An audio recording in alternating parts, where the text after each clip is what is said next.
The Department of Cooperative Governance in KwaZulu-Natal has signed a memorandum of understanding between social partners in Pietermaritzburg. It will allow the department to collaborate with non-profit organizations and businesses in disaster response operations. Over the last year, KwaZulu-Natal has experienced a series of natural disasters ranging from destructive flooding to snowfall and wildfires. The government says this agreement will help it to respond swiftly to disasters. South African Red Cross KwaZulu-Natal Provincial Manager Siyabonga Hlatshwayo joins us now for more on this conversation. Siyabonga, thank you so much for your time this evening here on SABC News. Now, firstly, let's get into this. I mean, you've seen yet again devastating floods in KZN. I mean, this has left, a number of homes flooded, also claiming the lives of 6 people. Firstly, what is your response to what has transpired in KwaZulu-Natal? Well, good evening to you and the viewers at home. I think, first of all, we'd want to express our condolences to the families that have lost their loved ones, and also to continue to be concerned about how much we are always exposed and vulnerable to such incidents that are causing quite a lot of damage to the infrastructure, and we are also losing lives. But as steps are being taken with the disaster management as well as COGTA, they are actually working towards minimizing the impact and damage of these incidents, because most of them are naturally caused. So we can only take or put effort towards minimizing their effect as well as their impact. And maybe if you can just share with us, when it comes to some of the challenges you encounter as the Red Cross during this time. I mean, you've seen a number of natural disasters take place. It's been snowfall, it's been fires, it's now, the flooding. What challenges do you encounter as the Red Cross in KwaZulu-Natal when you respond to natural disasters? Okay, it's actually the frequency of the disaster incidents that we are seeing in the province, because it's almost like every month, if not every 2 weeks, there is an incident. If not a fire incident, there will be heavy rain, thunderstorms, as well as floods.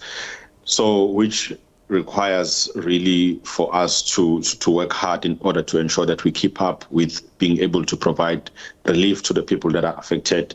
The teams that are working on the ground, they are getting fatigued because every now and then you have to be responding. It's also emotionally taxing in a way as you are working in the field and responding to the incidents. Also, the resources as well are drying out because we are a donor-funded organization. We mobilize the resources from partners. We are distributing them to the affected communities, and also wishing that we can do more for the communities in terms of what are the priorities of the communities, because as we are serving the communities, it should be those that are in need or those that are affected that actually identify their own needs and we support them with their needs. Mostly it's building material, because it's people's homes that are always affected. The schools are being damaged. Some children really are even not having spaces to be learning from. Some classes end up being overcrowded due to the damage to the infrastructure. So it is a call indeed. We are happy with the initiative that was taken by the MEC today of joining hands with the NGOs, as well as inviting the private sector as well to come in and invest, because we can only be able to deal with the situation if we work together. And what does this, MOU then mean for KwaZulu-Natal as a whole? I mean, inviting, be it social and corporate partners to assist and help, in terms of addressing some of these challenges that you are seeing, particularly when you see these, natural disasters take place. And, in some instances when really, the province is not really prepared enough to handle some of these natural disasters. Okay, what we were seeing today is actually what is a requirement within the Disaster Management Act, which is Act number 57 of 2002.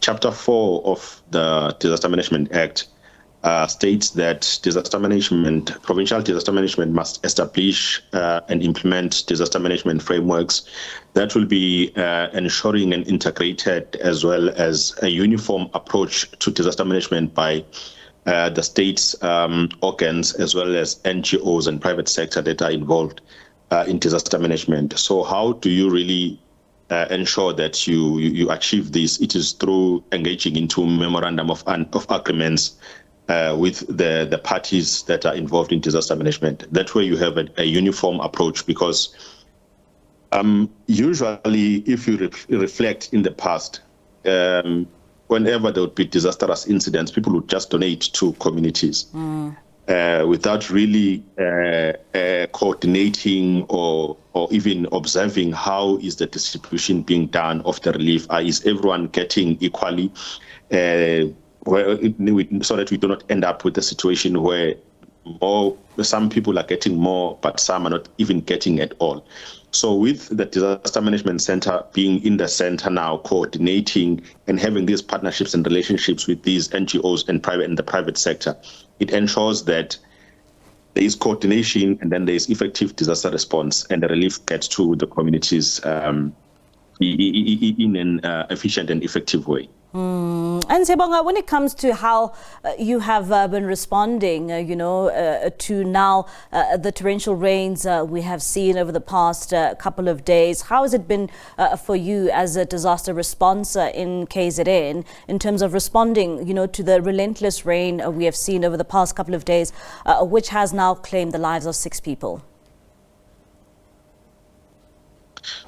Well, it has been strenuous because we are just coming from the disaster in January, which was also having some severe rains as well, affecting some communities. We've been up and down since last year in December. We haven't even got much of rest. We're working with the disaster management teams from the different municipalities, in Vryheid and all over.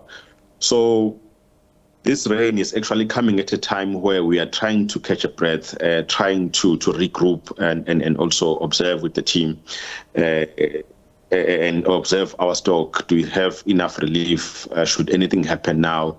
We were actually planning for, because usually towards April, we usually experience those severe rains. So we are starting to look at that time now. How do we prepare ourselves for that time?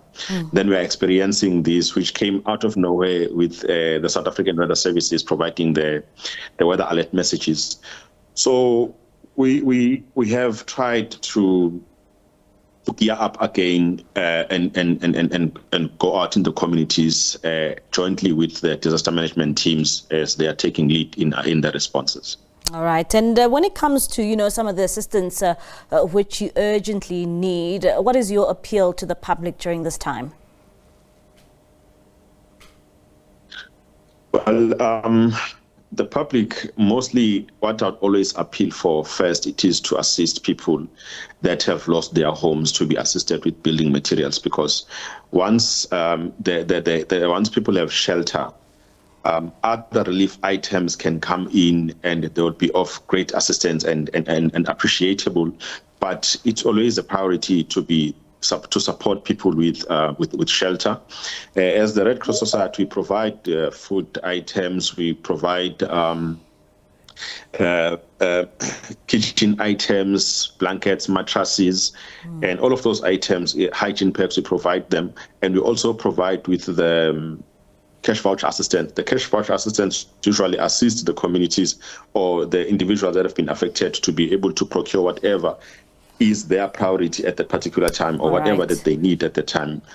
So we appeal to the public that they should come forward, provide people with clothes, food and shelter, so that people are also accommodated as well.